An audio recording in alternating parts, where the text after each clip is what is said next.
Marine Corps martial arts program. Teaching jujitsu to the 6th Marine Regiment. Okay. Chief, put some distance between you. Here come your peeps. Let's not do that. Hey! Okay. Don't shoot. Okay.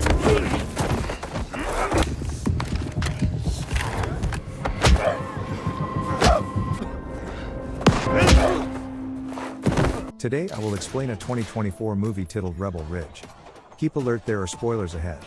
The film begins with Terry Richmond, a former veteran, pedaling down the road while listening to music, but he is run over by officers. Officer Evan Marston and his partner, Officer Steve Land, handcuffed Terry, alleging they attempted to pull him over but he bolted. Terry claims he didn't hear him because of his earphones, but the officers don't buy it. They begin researching Terry and interview him personally about his identity. Officer Evan searches Terry's backpack and discovers a gift. He asks Terry for permission to open the package, but Terry declines. They detain Terry and request that a K-9 search the package. Evan explains that the unit will take an hour to arrive, but Terry is in a rush, so he lets them look. The officers discover a large amount of cash in the bag, leading them to think it is illegal drug money. Terry explains that it's his money, not drug money. Terry explains that he needs to post his cousin's bail at the courthouse. Officer Steve mentions the over $30,000 in cash and inquires as to why Terry's cousin is in jail.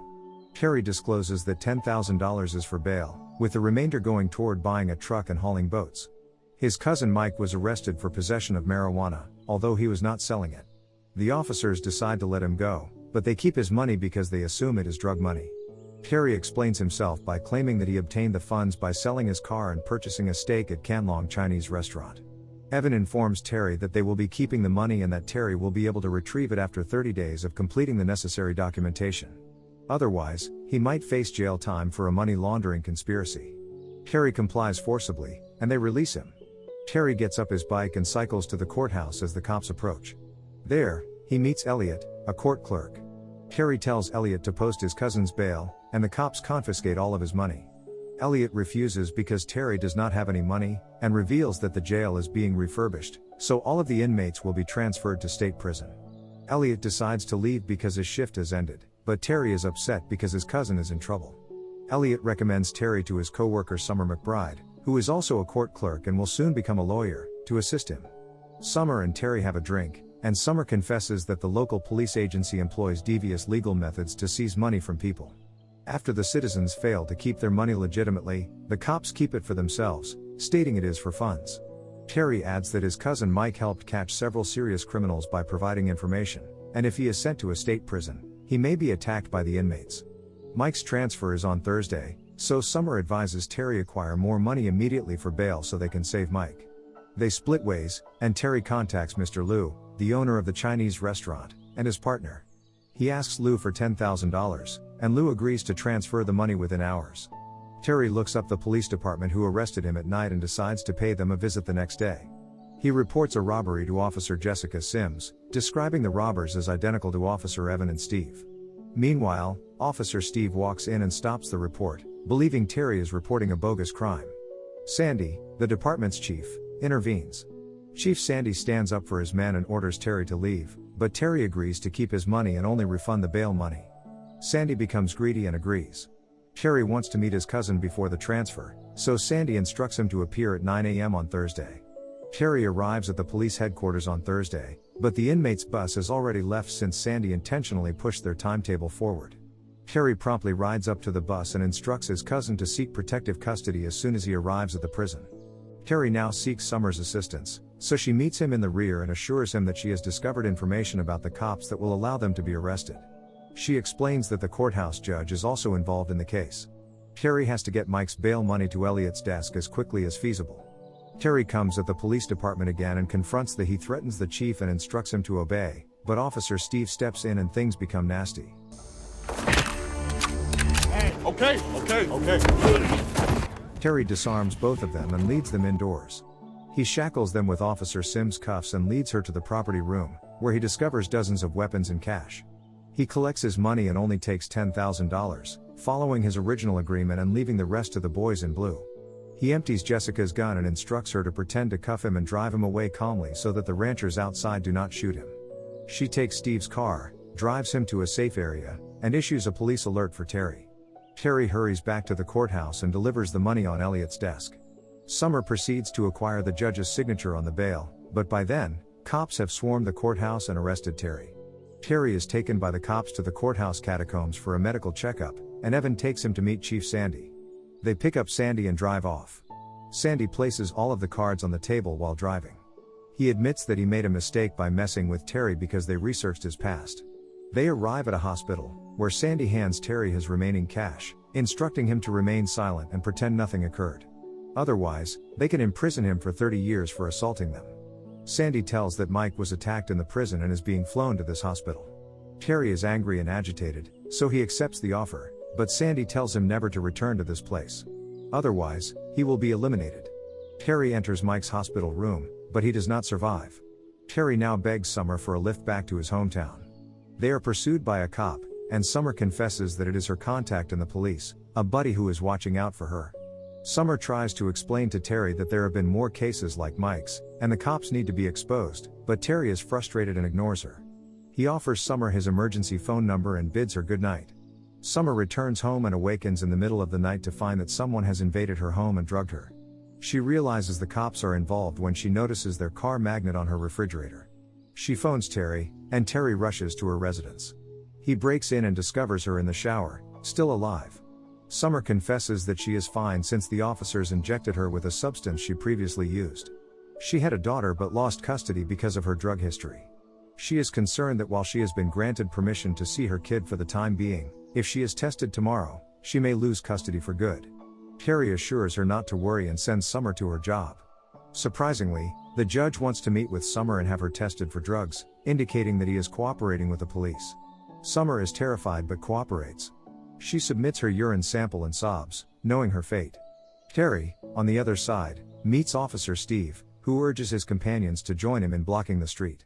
Terry cooperates, but Steve shoots him for returning to town.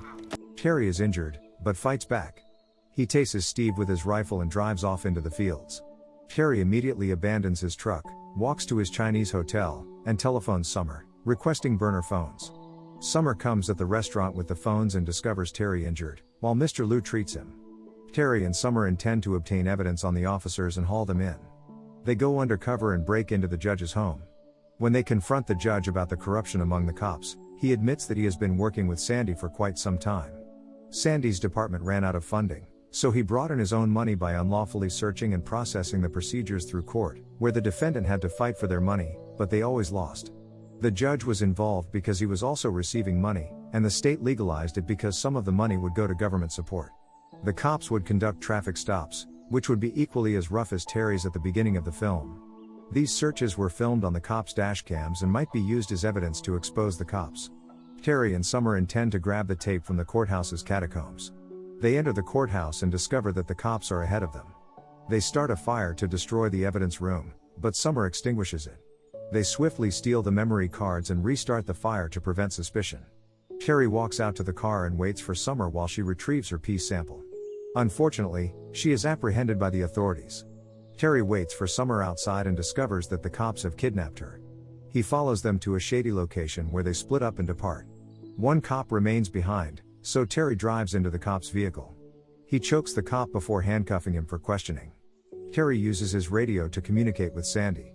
Sandy strikes a deal to trade Summer for the memory cards. Terry accepts, and Sandy instructs him to meet at Rebel Ridge before sunrise. Sandy's men wait at Rebel Ridge till sunrise, but Terry does not show up. Meanwhile, Sandy receives a call from Terry, and Officer Evan believes he has spotted Terry's vehicle. Terry informs Sandy there is no turning back. On the other side, Officer Evan discovers that Terry was not in the car. Rather, Terry has taped Officer McGill to the automobile. Terry is in the police station, where he tears the rear wall of Sandy's department. Officer Jessica tells the rest of the cops about Terry's position, so they return. Back at the station, greedy Sandy rushes for the money, as Terry loads weapons from the armory. He shoots Sandy using beanbag rounds rather than bullets. Jessica arrives, and Terry agrees because she is the buddy Summer was referring to. Terry trusts Jessica with the memory cards and instructs her to release them. He confiscates Sandy's arsenal, but Sandy's men appear outside.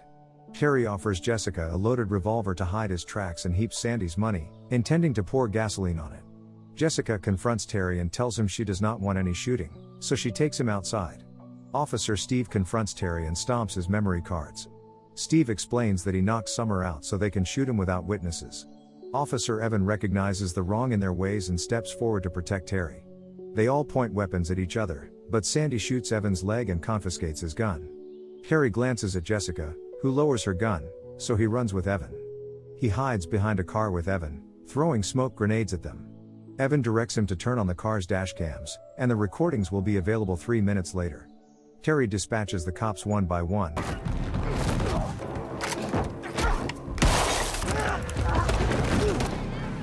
But does not murder them. He stumbles upon Steve and exacts his retribution for shooting him. He enters Steve's car, where Summer is laying, and activates the dash cams. He drives the car towards Evan and saves him. He drives them away from the station, but Steve manages to keep the car. He tries to get into the back, but Summer pushes him away. Sandy and his men follow them on the route, as does Jessica. Jessica smashes Sandy's car, allowing Terry to flee. Terry drives to the hospital, where Summer and Evan are admitted to the emergency ward. Terry rips out the camera storage drive from the car and retains it for himself in order to expose Sandy, and that's where the movie ends. Make sure to subscribe and turn on notifications to watch more videos like this. Thank you for watching.